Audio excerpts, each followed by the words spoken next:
On my way back to camp, I discovered this little side path and I looked down and I could see the river, so I just went for it, and it gave me an even better view of the river so that I can show you the river or creek or whatever we're calling this thing. So here it is. Come check this out with me. It's really amazing and beautiful and luscious. Yeah, here. I want you to see it all. See what I can see. Isn't that just incredible? There are so many little insects flying above the water, and just when the sunlight hits the stones underneath the water, it looks so beautiful. I can see like moss growing along the banks, little tiny pebbles.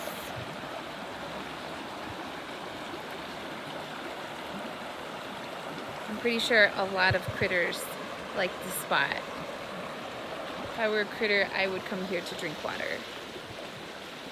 Okay, so I have a tiny little rant while I have your attention. So sorry, there was a message. Okay, so I have a tiny little rant. I was on the bridge and I realized, holy crap, like there are mulberries. These are mulberry trees. So beautiful. Like they were great. There's actually a mulberry tree right there. Well, you can't really see it, but there's a mulberry tree, and I'll post some pictures of the mulberries that I found. And then I looked down and I realized, holy crap, that like looks like lavender, but it's not lavender. I think it's mountain sage because they're in the same family. So I went over and I touched it, and sure enough, it's super fragrant and beautiful, and I was just filled with wonder and appreciation for all of these like treasures and gifts that nature had given me this morning. And I looked over and I saw that some people had carved their names in a birch tree, and actually now that I'm down at this other location, I have noticed that, I don't know if you can see it, if it'll like, oh, there we go. Yeah, so like people just carved into these beautiful birch trees that have eyes. Like, how could you do that to something that is watching you do it? And then I'm walking along and I see like beer cans, and like I found 2 beer cans so far and like a Ritz cracker package, and it just astounds me that this place is so abundant and rich with gifts from nature.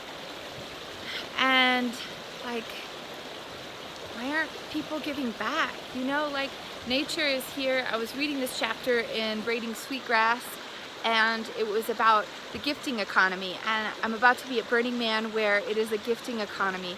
And she quoted somebody else who talked about the idea that in a gifting economy, the currency is reciprocity. So like there is an expectation of getting something back when you give a gift, but the giving back is like, the currency is like relationships. So if you give somebody a gift, there's an expectation that you will either give them a gift later or that you will gift to somebody else. Like you have an obligation or responsibility. That's what the author was saying. Like a gifting economy makes you more responsible instead of it being like this one-time exchange, like with money. Like I give the cashier something, some money to get something, and then that's it, like relationship over. And so with nature, when nature is giving us these beautiful, like incredible gifts, we have a responsibility to give back. And that's the gifting economy that the wilderness teaches us. Oh, I'm gonna like cry. Anyway, pick up your trash.